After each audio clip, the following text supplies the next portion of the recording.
We are live. Welcome to the ELVIS Show. Today we have an amazing guest. Anyhow, the reason why we bring guests to our show is to share with us their stories, their insight, to empower us and inspire us to actually tweak and improve our own lives. The goal is that we rise by lifting others. The topic of our conversation today will revolve around how to communicate effectively with the hints of empowering nuggets. Now, what I'm asking you is if you can share with other friends or maybe share with us where you are watching from and some of the comments so that we know we are on the right path. We're doing something that's wonderful. So now, also, you can actually even follow me on YouTube as we are broadcasting this through YouTube as well, YouTube Live. You can follow me, Elvis Tonya, on my channel on YouTube and subscribe. But now, the guest of our today's show is a very enthusiastic person, energetic and sassy. But most importantly, she is a speaker. She's a spiritual and fitness life coach, helping people to actually get physically and spiritually fit. Please, it is my plum pleasure to welcome on the show, MISSY Moreno. Thank you so much, Missy, for being here today. Thank you so much for being, I appreciate your presence here. How are you doing today? Oh my goodness, I'm doing great. Thank you so much for having me on your show. I love to talk about spiritual fitness. Absolutely, absolutely. It's a topic that's quite fascinating. But let's getting so much into this. First, I did introduce you, which I didn't do quite a good job with it. Can you tell us a little bit more of who you are and what you do in general? Okay, in general, I am a happy, loving, kind person who enjoys living life to the fullest. Yes, my background is in fitness. So I grew up dancing, doing gymnastics, all that stuff. So I've always been physical. And then it turned into personal training, group fit instructing, and then coaching. Because you get to a certain point in this physical world, right, where you realize I can't just maneuver the outside world. There's more to just pushing the pieces around and making things happen. There has to be some inner work that goes with any transformation. And so that's what lights me up these days. That's what gets me excited to help clients lose weight, to get in shape, to live a happy, healthy life. And it all stems from, my tragedy, like the bad stuff that happened in my life, like losing my parents to illness and sickness and disease, for even losing aspects of my own health because of stress and like overtraining and stuff like that. So I've learned so much. And so that's why I love to give this gift back. Wow, that's just inspiring right there. And now you do the spiritual life coaching. So many people watching us now may not really understand what that means. And I don't. To tell you the truth, I really don't know what it means to be a spiritual coach or spiritual life coach. What does that really mean to be a spiritual? What do you do as a spiritual life coach? Yes, yes. So spirituality encompasses so many things, right? So yes, my training is in different philosophies and religions and all kinds of methods of like psychology and mindset. So it's taking all of these tools that work for the highest and best in each area that they come from. And so I use that with my fitness programs with, okay, you're going to exercise, you're going to lift weights, you're going to do cardio, you're going to have nourishing food in your diet. And so it's combining all of that to make the journey flow. It's like this fitness journey of getting in shape and staying healthy doesn't have to be hard. You do not have to suffer. You don't have to beat yourself up into a new way of being. And so what the spiritual part is allowing in that grace, allowing in that divinity that is in and through and all around you to come forward and aid in that process. Wow, that's quite amazing. Now I have an idea what spiritual coaching means. I didn't have that before. And I'm quite sure many people watching us may not really know what that means. And with your answer now, we have an idea what really it entails. Now, as a coach, so because we here on this show talk so much about how to communicate effectively, how do you get to communicate with your clients so much so that you help them take that action for the positive outcome? What tool of communication do you utilize to really get them to from point A to point B? How do you go about communicating with them? It's asking a lot of questions. I ask a lot of questions and then I listen, right? And so it's being a good listener. And actually, a good coach doesn't force you to do anything, doesn't say you got to do this, you got to do that. A coach allows space for people to figure it out for themselves, because I believe that everybody has the answers within them. Everybody is divinely intelligent. They are tapped in. The wisdom is already there. So what I do is help them get to that place. So yes, we're going to journal, we're going to pray, we're going to meditate, we're going to do what resonates with them. So many tools, but I customize that for each client. What's going to work best for them? And then we work in that realm that lifts them up to their highest and best.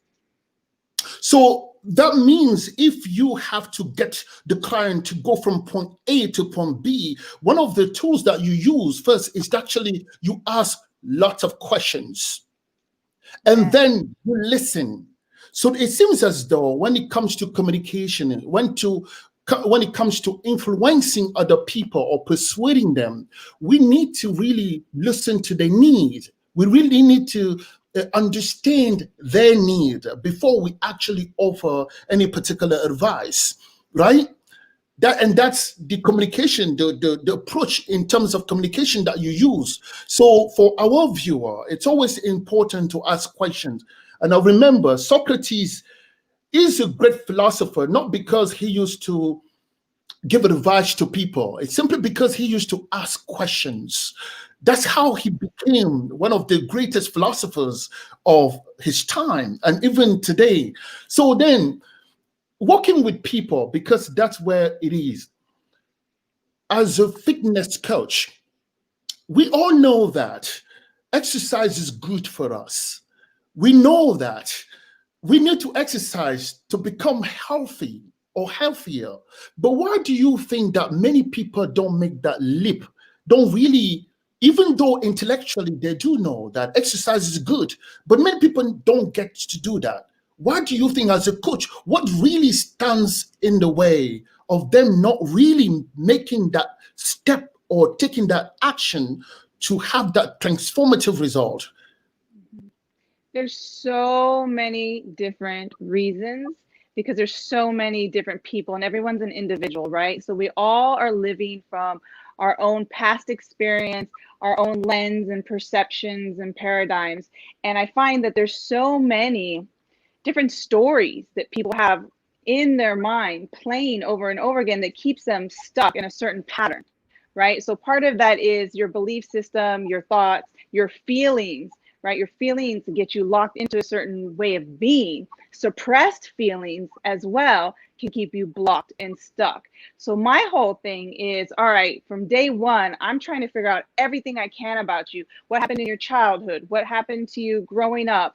You know, what was your best and worst memory, so that we can get really clear on who you are and how you operate.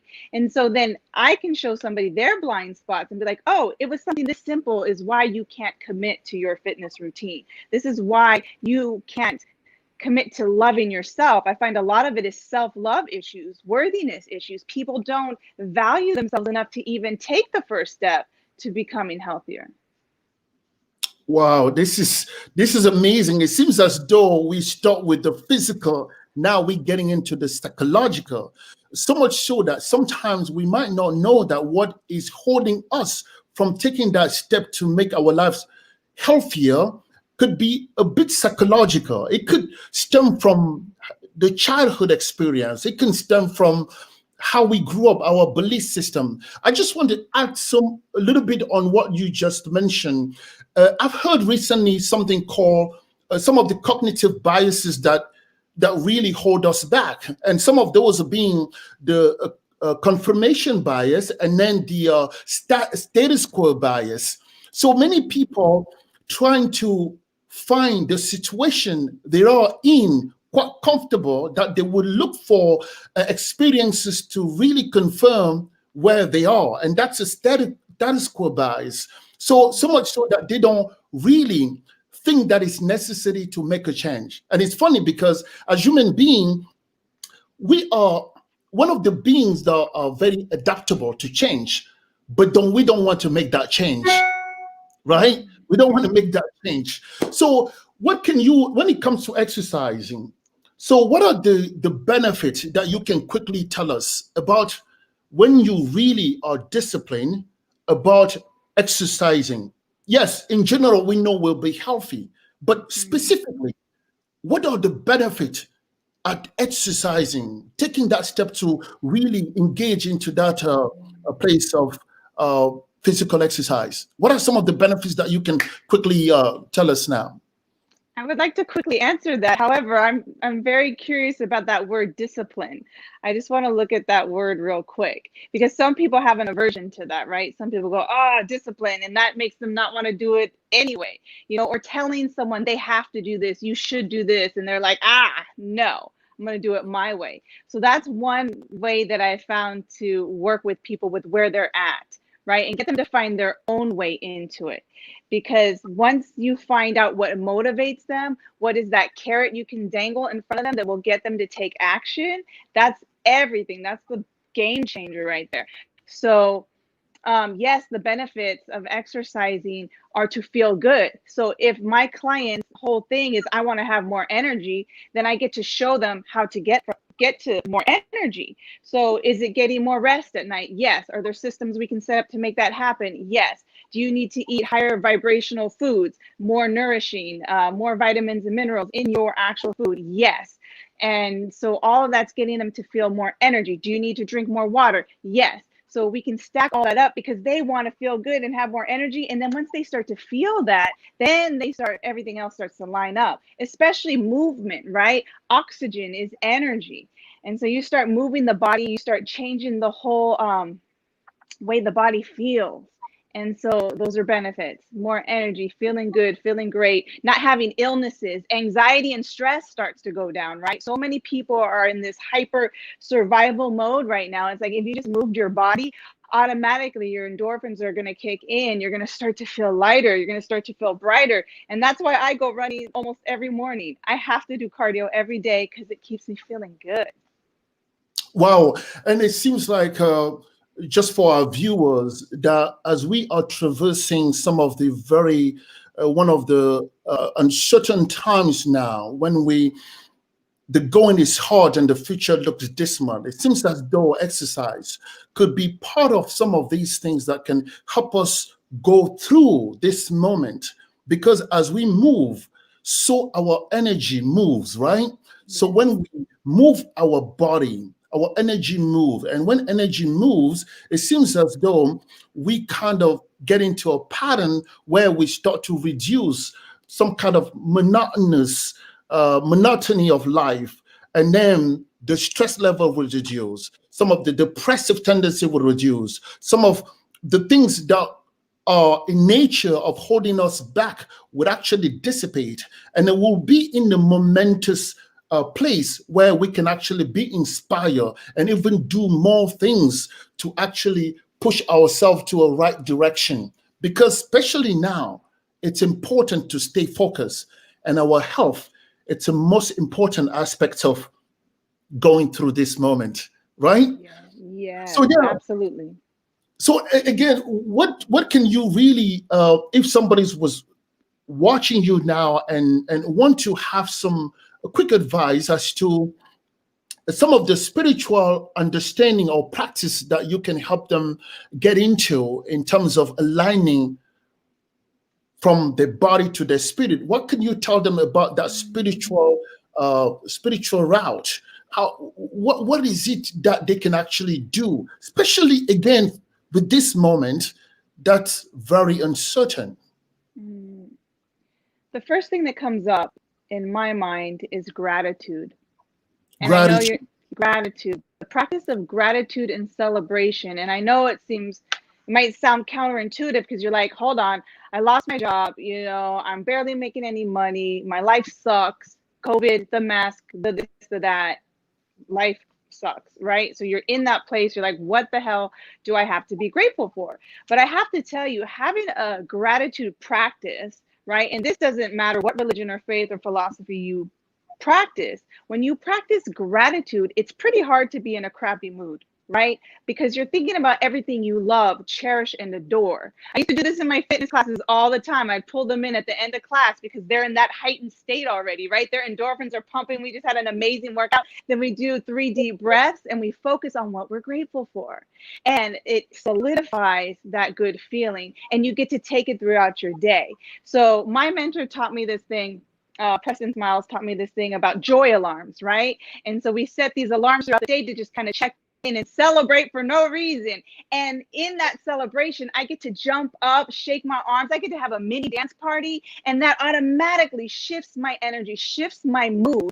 And now I've actually transformed it to be a celebration alarm. It's a gratitude alarm. So the more times I can come back to alignment of like what I know is good, then I'm not focused on the bad so much, which frees up energy and frees up space to actually have a solution. Should I go over here looking for work? Should I contact this person that might want to work with me? Should I post this video? So it's creating space and getting yourself out of that dark tunnel that's like, looks like doom and gloom. Don't do it. Do some gratitude work. Wow, thank you. And if you just joined us, our guest today is Missy Moreno. She's a spiritual and fitness life coach. And not to confuse, people have the tendency to think that spiritual has to do with God per se or a particular religion. And just to remind people that it doesn't have to be always about religion, because you just mentioned something about gratitude here. Gratitude doesn't have to do anything to do with God or maybe religious or universe, whatever you might call it. It simply means gratitude, and that's how you tap into your spirituality. And speaking of gratitude, it seems as though, and I've heard so many times, that we can only become from the state of gratitude. It seems like I want us to really touch a little bit deeper on that gratitude level, because I know, especially now, when we lose so much in this time of COVID, when we have lost jobs and people are actually dying around us and people are getting sick around us and our life have become disrupted as we know it. So how can we really help people understand that? It's easy to get swept in the wind with these things that's happening, and help them be aware of the things that they have around them and be grateful. So how can we help them to see that? What can you tell them to look at those things? There's a couple things I want to say about that. Thank you for that. First of all, I feel like I'm here on this planet for a reason, right? Because I've done the studies, I've done the work and how to be healthy and positive and all that stuff, that it is my duty to show up every day in gratitude, to be of service. And so there is nothing wrong with focusing on what is good. It doesn't mean that I'm not looking at the other stuff that's going on around me. I'm actually empowered by that to stand up and do my part to help more people, right? So I just wanted to share my motivation behind that. Now, I have some friends who struggle with being grateful. And I'm like, wow, I get very curious when they say that, because they have beautiful family members, they have a roof over their head, they have a really nice car. For me, it's like gratitude doesn't have to be this big like miracle that happened in your life. It doesn't mean I have $10,000 in the bank. It's my cell phone, you guys. It's the Wi-Fi that's working. It's the laptop. It's the fact that, yes, I do have a comfy bed. I'm grateful for my kitty cat that keeps me company because we're trapped in the house, or we're in the house a lot more, right? So there's so many things to be grateful for, and it starts with something small. I'm grateful for this marker and the whiteboard that helps me stay organized, you know? So if you can start with something small, you can find so many things to be grateful for, and it starts to shift your energy. But not everybody wants to go there. Some people are actually okay right where they're at. And that's the other side of things, if you want to talk about Well, that. just to really go back and remind our viewer that one way, based on what Missy just actually described as the gratitude, at least the attitude of gratitude, is to be able. I just want to add that it's always important to make a list, because that is a physical thing that you can see. Maybe if you make a list of some of the things that you're grateful, you look around your house, you look around the things that you possess, and just make a list of all the things that you have. Maybe you can start with your health, right? With your health, how wonderful you are, how amazing you are, how you wake up with so much energy and vibrancy and fantastic outlook at life. You can start with that. You can make a list. Maybe you have that internet that's working properly. Maybe you still have a job. Maybe you do have a loving family. Maybe so making a list would be a concrete form of actually recognizing that you have something going in your life, because it is easy. I mean, human nature, we have the tendency to always look for something that's missing, and we dwell on what is missing. An example is that in school system, and of course we learn that in school, right? Because when we do an exam and then the teacher marks us, we only dwell on the places that we didn't get the point, right? If we get 93 and we miss only maybe 7, we would dwell on those 7 that we didn't get right, but we will miss all the 93 that we got right. And that's how we are wired to always look at the things that are missing in our lives and dwell on it. And unfortunately, it has a negative and psychological consequences, because we start to see things on the darker side. We start to look at things from the darker perspective. It's like looking at the glass half full, half empty. That's a kind of the same thing. So just to summarize, it's important that we always go from the place that we write down some of the things that we are grateful for. You know, it could be anything, any minor thing. By accumulating this list, we will realize that, oh my God, we do have so much actually going in our lives. And that's amazing that you brought this term gratitude, this attitude of gratitude here on the show. And because we are heading toward the end of the show, the one thing that I just want to quickly ask you is there anything, just a word of advice, something that the viewer, the listener would actually take home, and what would it, if they've forgotten everything that we've said? Of course, there's a video, they can go back and look at it. But if they've forgotten everything that we talked about today, what can they really take home today with? Something that they can use, maybe today, maybe tomorrow, or the next day, that would help them see things a little bit differently when it comes to maybe their health or maybe their spirit. Yes, yes. Thank you for asking that. I think ultimately it's minding your mind. So I always tell people you gotta, train your body, you gotta train your mind. And so just by stopping and taking a moment to be with yourself, as uncomfortable as it may be sometimes, despite what you're going through, close your eyes, take 3 deep breaths, feel the breath in the body, exhale all the way out, and just take those 3 deep breaths in through the nose and out through the mouth, and just get really present and feel whatever you're feeling, because this too shall pass. And just This too know shall that. pass. Yeah. Yes. 3 Yes. deep breaths. Wow. I mean, it sums up, because I realized that we have become, as human being, we have become human doing rather than human being. So we just want to do, getting onto the next thing and the next thing and next thing. We forget to stop and smell the rose as you see it, because it is only in that state of presence, it is only in that state of awareness that we realize that, in fact, we are a human being. So that's wonderful. It's something. And if anybody wants to find out about Missy Moreno, if somebody is just curious as to who is that amazing, fantastic, energetic, enthusiastic lady, where can I find her? If somebody were to say that, where can people find you? Thank you. You can find me on Instagram at Missy Moreno. I'm sorry, at Coach Missy Moreno. That's MISSYMORENO. Or go to my website, themissymoreno.com. THEMISSY Moreno.com. All right. Thank you so much, Missy. Uh, just for our viewers, the idea here is to always bring value that we could all use and help improve our lives, because it comes down to that, to improve our lives, maybe the lives of other people, our friends, our family. And all that we're asking is simply that you can share this video with your friends so that they can take some ideas, some insights, something that they can use.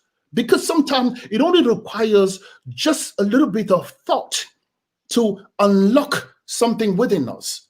A click that would unlock and unravel a whole ball game of change in our lives. That's why we encourage, we exhort the viewers to actually share this video with their friends, with their families, to come and interact with us, so that we know that we are doing something that help so many people. And also, as I mentioned at the beginning, you can always also follow me on my YouTube channel, as we are broadcasting this live on YouTube as well. So with that, ladies and gentlemen, it was a plumb pleasure really having this moment with Missy Moreno. She was fantastic. She's amazing.